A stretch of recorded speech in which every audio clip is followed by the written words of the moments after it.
Javier Echeverry, responsable de Active Trades en España. Bienvenido, buenos días. Buenos días, ¿qué tal? ¿Cómo estamos, José? Bueno, tenemos al inversor ahora mismo no con dudas, sino no sabe ni dónde ponerse ahora mismo. Todos los mensajes vienen liquidez, liquidez, liquidez. Bank of America decía esta mañana ni renta variable ni Europa.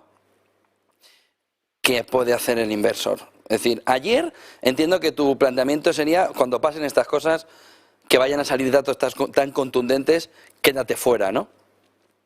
Hombre, indudablemente para el inversor que no tenga una gran experiencia o que no sea profesional, lo más prudente es estar fuera, es estar en liquidez, es decir, la volatilidad se va a amplificar hasta límites insospechados, como no puede ser de otra manera. Es que están viniendo un montón de datos, un montón de noticias y un montón de sucesos donde vemos las orejas al lobo, donde estamos viendo qué es lo que va a suceder. Estamos viendo en pantalla ahora mismo un gráfico del Nasdaq, del trompazo que se dieron ayer, y bueno, básicamente lo que quiero mostraros con este gráfico es que tampoco ha llegado la sangre al río. Básicamente lo que estamos viendo es que esta caída de ayer, como vemos en velas diarias, esta vela tan potente, pues no nos saca de ningún nivel verdaderamente importante. Ahora bien, para aquel inversor que tenga un poco más de experiencia, para aquel inversor profesional, para aquellos que realmente lleven tiempo gestionando sus propios ahorros y que de verdad quieran aprovechar la actual situación, ¿qué es lo que podemos hacer?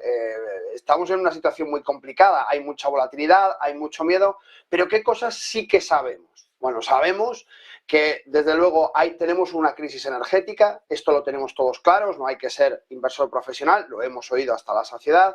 Sabemos que los precios de los carburantes muy probablemente sigan subiendo a pesar del recorte de estos días, y sabemos que las materias primas muy probablemente por esa crisis energética, por los precios de los combustibles y por el incremento de la inflación subyacente van a seguir subiendo. Pues oiga, busquemos dentro de las materias primas. Para eso os quiero mostrar, por ejemplo, el típico refugio que tenemos siempre en momentos de crisis en el oro. Ya veis que el oro se está correlacionando en esta última temporada con Wall Street, básicamente, y que estamos viendo como cuando cae Wall Street, cae también el oro. Teníamos el inicio de una subida que parecía presagiar esa recuperación desde los 1700 que está actualmente. Aquí podéis ver justamente 1701, parecía que ya estaba tomando un poco de camino para empezar a levantar, pero hemos visto la caída de ayer y el oro hace exactamente lo mismo, con lo cual el oro ya probablemente no sea el mejor de los refugios para nuestro capital. Ojo, que hay que diferenciar mucho entre un refugio, que es un sitio donde acudimos para proteger nuestro capital, y una zona de inversión, ¿vale? Si hablamos de la plata, que digamos que es un activo adelantado, si queréis, al oro, hemos visto como la plata, que tiene muchísima menos masa monetaria, lógicamente tiene movimientos mucho más amplios, porcentualmente son muchísimo más amplios y por tanto nos sirve un poco como indicador adelantado de lo que puede hacer. Fijaos, la subida de la plata, que es mucho más prominente que la que subió el oro, y vemos esta corrección de ayer que es mucho más suave que la que ha sufrido el oro. Por tanto, aquí ya tenemos un dato de que los metales alternativos pueden ayudarnos un poco a dar una vuelta. Sin embargo, si nos vamos realmente a las agrocommodities, a las commodities de verdad, a las materias primas digamos, más básicas para el consumo humano, y nos vamos, por ejemplo, a la soja, y vemos el gráfico de la soja, aquí tenemos una subida importantísima ayer de la soja, anteayer. Y con la caída de ayer prácticamente no se ha movido. Si nos vamos al trigo, el ser humano necesita trigo para todo. Tenemos claramente una situación donde teníamos un mercado totalmente lateral, llega la crisis, lógicamente se incrementan los precios del trigo, los costes de recogida, en fin, todo se incrementa hasta que llega un punto donde se normaliza. ¿Qué sucede? Volvemos a entrar en una situación importante de crisis. ¿Y qué sucede con las materias primas? Vuelven al alza, ya rompemos toda esta zona anterior que habíamos recuperado de estabilidad de precios y empezamos a subir. Bueno, nos sucede exactamente lo mismo con el algodón, por ejemplo. Tenemos aquí por ejemplo, el algodón lo vemos mucho más retrasado, es un momento mucho más lento que el resto de las materias primas. ¿Por qué? Porque no se come. nos sirve para muchas cosas, pero digamos que no es una de las materias primas de primerísima necesidad que necesitamos a diario. Nosotros no necesitamos a diario algodón, exceptuando Inditex, que como hemos visto, pues realmente lo está haciendo bien. Es uno de los datos importantes del día, del cual me alegro muchísimo, porque había muchos rumores sobre esos datos que no iban a salir precisamente bien. A mí es una compañía que siempre me ha gustado mucho y que además creo que lo ha hecho muy bien, lleva marca España por el mundo y lo está haciendo francamente bien. Y de hecho, ahí tenemos la prueba. Bueno, quitando Inditex, que necesita mucho algodón, el resto es que no es un elemento de primera necesidad. Por tanto, bueno, pues vemos que la curva de este gráfico es mucho más sosegada y todavía tenemos mucho más tiempo para decidir si entrar o no en esta zona donde tenemos una confluencia de precios, que es justamente donde está en este momento. Por tanto, otra de las cosas más importantes que tenemos que tener en cuenta es que si los mercados se caen, no intentemos comprar, no intentemos estar comprados, no intentemos ser el más listo de la clase y decir, no, yo lo que quiero es saber exactamente dónde el mercado se va a dar la vuelta, y para eso pues me voy a los índices, veo el IBEX, por ejemplo, y digo, yo sé que exactamente aquí se va a dar la vuelta. Oiga, si estamos viendo que los mercados están cayendo, si estamos viendo que hay un shock de ofertas, si estamos viendo que hay una crisis energética y estamos viendo cómo la inflación no para de subir, busque zonas altas y utilice los instrumentos que tenemos a día de hoy. Tenemos CFDs sobre acciones, sobre ETFs, sobre índices. Colóquese en corto. Es mucho más sencillo ganar dinero cuando el mercado está cayendo, porque el dinero es miedoso, y es mucho más sencillo que podamos ganar dinero si buscamos posiciones en corto. Para eso tenemos un montón de instrumentos a día de hoy. No es como antes, que teníamos que llamar al banco, el banco hacía una boleta, la mandaba por un mensajero al Banco de España. Esto ya no sucede. Ahora es otra cosa totalmente distinta y tenemos la oportunidad de trabajar tanto en largo como en corto prácticamente en todos los instrumentos financieros con los que queramos trabajar. Por tanto, nosotros en ActiveTrade tenemos más de 1.600 CFDs a través de los cuales podemos trabajar tanto en largo como en corto. Oiga, hay un abanico muy amplio. Yo creo que no hay que obcecarse en una situación así. Para todos aquellos que tengan ya una experiencia en mercados financieros y que sean medianamente avanzados en situaciones de alta volatilidad, esto es una maravilla. Esto es súper apasionante trabajar con un mercado tan volátil. Para todos aquellos inversores que sean más tranquilos, que tengan menos experiencia o que tengan mayor aversión al riesgo, oiga, manténganse fuera porque vienen curvas y grandes. En este entorno, Javier, en una jornada como hoy y sin datos macroeconómicos hasta el final de la semana, viendo los resultados de Inditex, viendo que los resultados empresariales pueden ser mejor de lo que incluso esperaba en este tercer trimestre, porque está el espejo antirrealidad del verano, ¿no? ¿Puede haber oportunidades también en ese corto plazo, sobre todo con los latigazos, para que en beneficios empresariales, en compañías como Inditex en la jornada de hoy, puedan ser oportunidades? Sí, no cabe duda. Como tú muy bien has dicho, estamos teniendo los datos espejo del verano. Toda esta euforia que todos conocemos que ha habido en el verano no puede por menos que reflejarse en los beneficios empresariales de este trimestre. Vale, fenómeno, muy bien. Ya sabemos que es algo pasajero, temporal. ¿Podemos aprovecharlo? Por supuesto que sí, por supuesto que sí.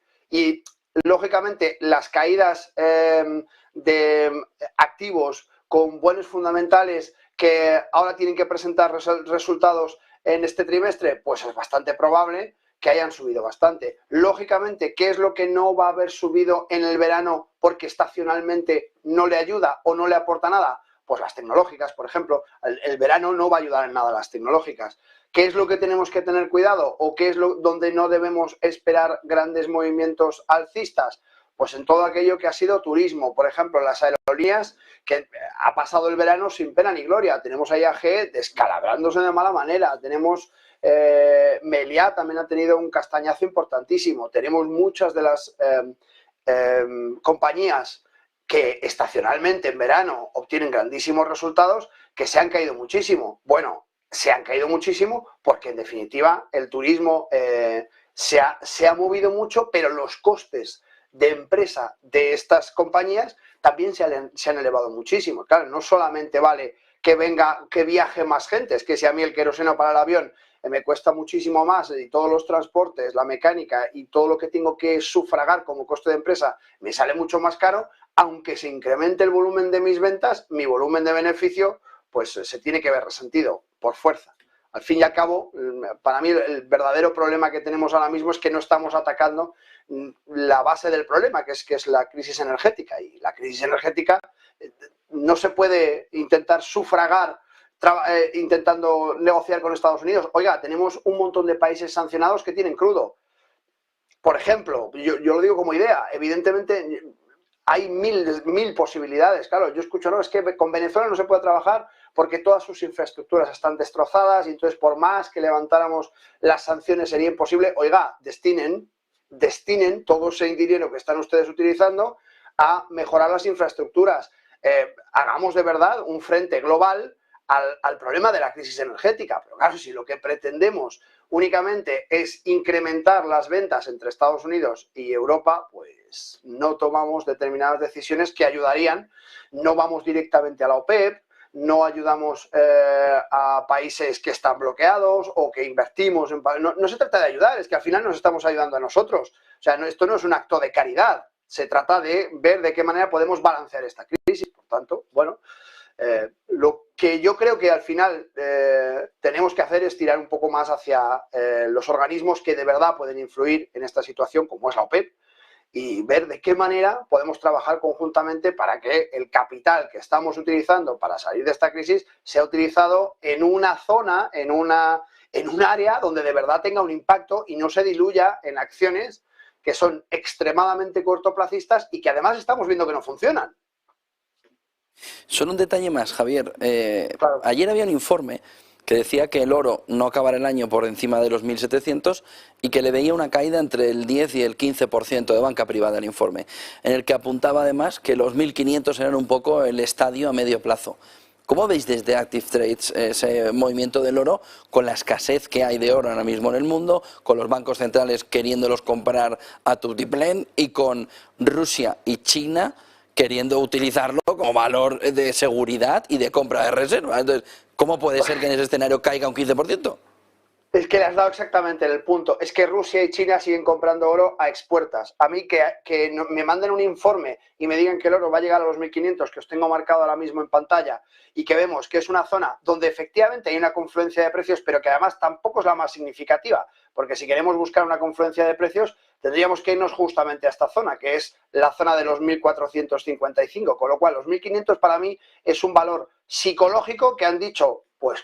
si me apuras, casi hasta voleo, por decir, bueno, es un doble cero y esto siempre como que impresiona mucho. Oiga, tenemos a China y a Rusia acumulando reservas de oro desde hace ni se sabe, trabajando en el yuan digital, que muy probablemente van a esperar a después de este invierno, donde de verdad la crisis se note y haya una escasez importante de recursos y la economía europea y americana, pero sobre todo la europea, esté verdaderamente golpeada, para buscar de qué manera al euro ya se lo han cargado. Ahora vamos a ver cómo nos cargamos al dólar, porque la única manera que tenemos de cargarnos al dólar desde Asia es sacando ese yuan digital y apoyándolo en oro. Claro, si juntamos las reservas de China de oro y juntamos las reservas de Rusia de oro y soportamos sobre esas reservas, creamos un instrumento conjunto y soportamos sobre esas reservas el yuan digital, acabamos de volver al patrón oro antigua, a Bretton Woods,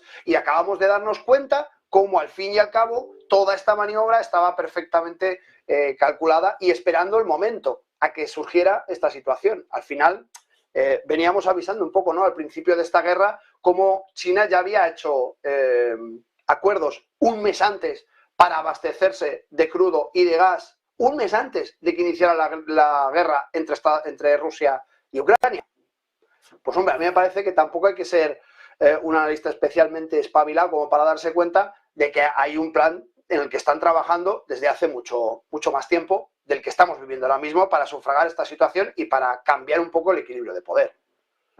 Javier Echeverry, responsable de Active Trades en España, gracias por darnos siempre ese análisis de nivel. Buen día y buen negocio. Gracias a vosotros igualmente. 9:32, von der Leyen, ahora sí.